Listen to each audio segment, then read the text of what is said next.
bringing a rail franchise into public ownership is not a good look for a conservative transport secretary.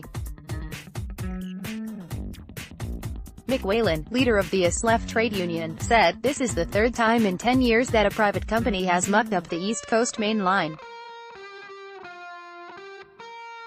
In contrast, when it was run in the public sector, it returned £1 billion to the Treasury.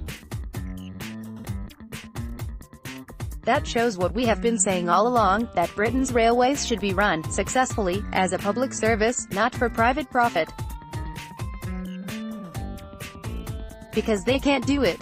In an essay arguing that neoliberalism doesn't work because private companies charge too much, and also too little, to run public services, Owen Jones makes a similar point. The service was last renationalized in 2009 and, much to the embarrassment of neoliberal fanatics, proved a success story. It brought the exchequer hundreds of millions of pounds, was the most efficient franchise, and had the best passenger satisfaction of any long-distance franchise. The entire rail system, not just East Coast, should be nationalized, but the Tories' neoliberal dogma is at war with common sense, and they will flog the franchise off to another disastrous gang of profiteers as early as they can. On the face of it, it sounds like they have a solid case for renationalization. It is indeed true that the publicly owned directly operated railways, DOR, which took over the East Coast franchise, was well run, turned a profit, and was popular with a general public. But, as usual, the reality is more complex than Jones or Whelan give it credit. Their opportunistic criticisms are mistaken. Stagecoach's failure on the East Coast Mainline doesn't bolster the case for wholesale renationalization. It is worth pointing out that Michael Holden, the man who ran DOR, believes that ending privatization would be a disaster for the rail network. What worked for DOR simply isn't scalable. They were efficient, as Michael Holden argues in Rail magazine, because we ran it as far as possible as if it was in the private sector. DOR was able to benchmark themselves against other efficient private franchises. Under a fully nationalized system, that benchmark simply wouldn't exist. It also begs the question, what's the point of nationalization? Why nationalize our rail network if you're going to run it the same way as before? Would-be nationalizers then shift tact. They argue that instead of big profits flowing to shareholders, they would flow back to the Treasury to be spent on public services.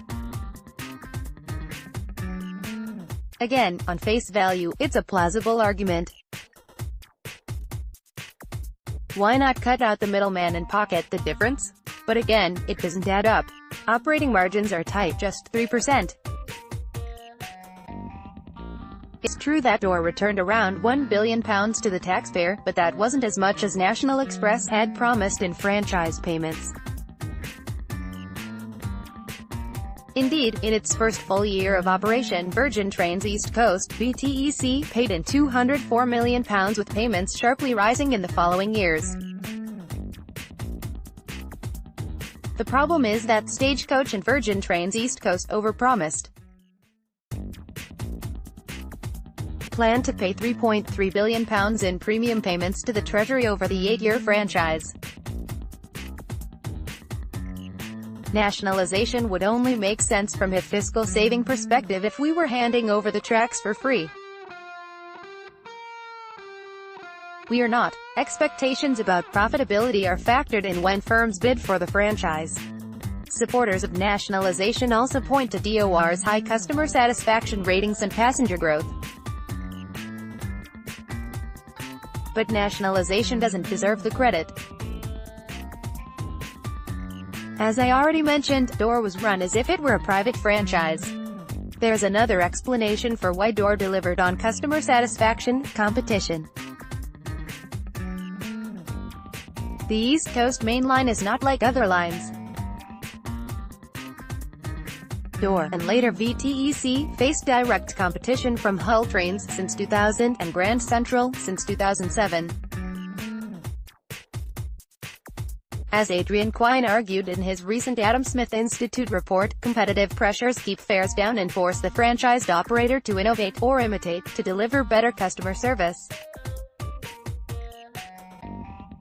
Grand Central and Hull Trains both led the way in the adoption of free onboard 4G Wi-Fi.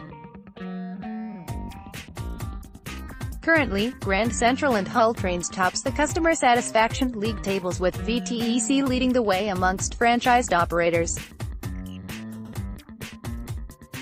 The real lesson from the East Coast Mainline is not that we need more central government control, but rather that we need to extend the benefits of competition to other lines.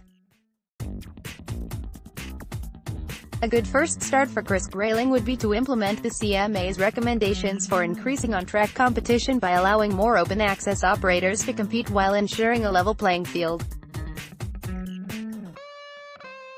As ever, nationalisation is a solution in search of a problem.